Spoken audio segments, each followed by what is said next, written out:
In the Aeon T2 land stage, two options seem to present themselves. Build strong but also expensive Obsidian tanks, or build inexpensive but significantly weaker Blaze tanks. Which one should you build? On a second thought, there seem to be performance issues with both. Even though the Obsidian is quite tanky and it can deal a lot of damage once it's close enough to hit the enemy, the interesting question is, will it ever get close enough? Often it won't be, with its slow movement speed and its ridiculously short range. With great micro, a UEF pillar can use its range advantage to kill an Obsidian while the Obsidian won't be able to shoot back even a single time. That's shocking, considering a pillar is almost as inexpensive as half the mass cost of an Obsidian. Blaze tanks seem to get defeated by a composition that intuitively feels like it should be weaker. If you let 3 Blaze tanks fight against 6 Aurora, 1 Asylum, and you even account for the 3 T1 power generators you need to operate the Asylum, you got equal mass on both sides. Yet the Blaze tanks are actually losing. I admit, Obsidian or Blaze is kind of a trick question, because in many cases the answer is neither.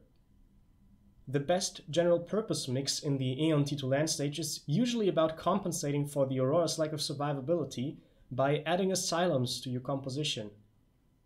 That makes the Asylum the most frequently built T2 land unit for Aeon, next to T2 Engineers and T2 Flak, of course. But that doesn't mean you should absolutely never build Obsidian or Blaze tanks.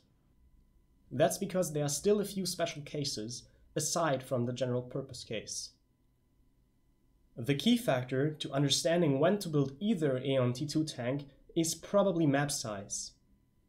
In duels on extremely large maps, you typically don't have time to micro each land army individually.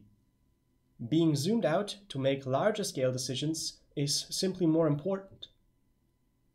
That's where the micro-dependency of the Aurora Asylum composition can become a problem. And rather than using a composition that's performing well with kite, dodge and shield micro, but wonky without it, you may prefer a composition that won't perform great with micro, but in exchange it won't be horrible without micro either. On large land maps, sending a mix of Obsidians and some T1 Arty with an attack order from my T2 land factories into the enemy expansions seems to do the trick with retaining some battlefield impact in the crucial T2 stage. For Navy maps with hover relevance, Blaze tanks and some T2 Flak can raid the islands of your opponent without getting completely slaughtered by low amounts of enemy frigates or the need to constantly dodge bombers until your fighters have cleared the area. Just don't get the weird idea that Blaze tanks can cost efficiently replace your navy. They can't. Blaze tanks are also a viable choice as a reaction unit to enemy T1 raid. Because of their fast movement speed and low build time, they don't take as long as other T2 land units to deploy.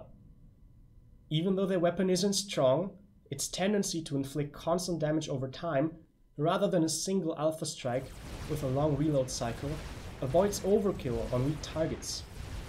They also economize on factory rolloff time compared to Aurora, because you get more firepower per factory downtime due to rolloff if you build Blaze.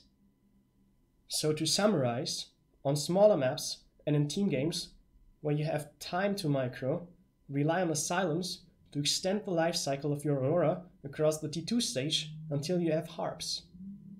By tendency, this is also your best option whenever you don't have time to think about possible alternatives.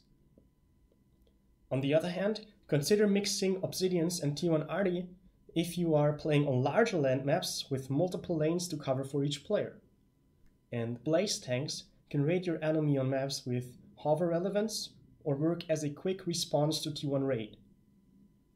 Thank you for watching. If you like this tip, check out the playlist in the description for more. Good luck, have fun!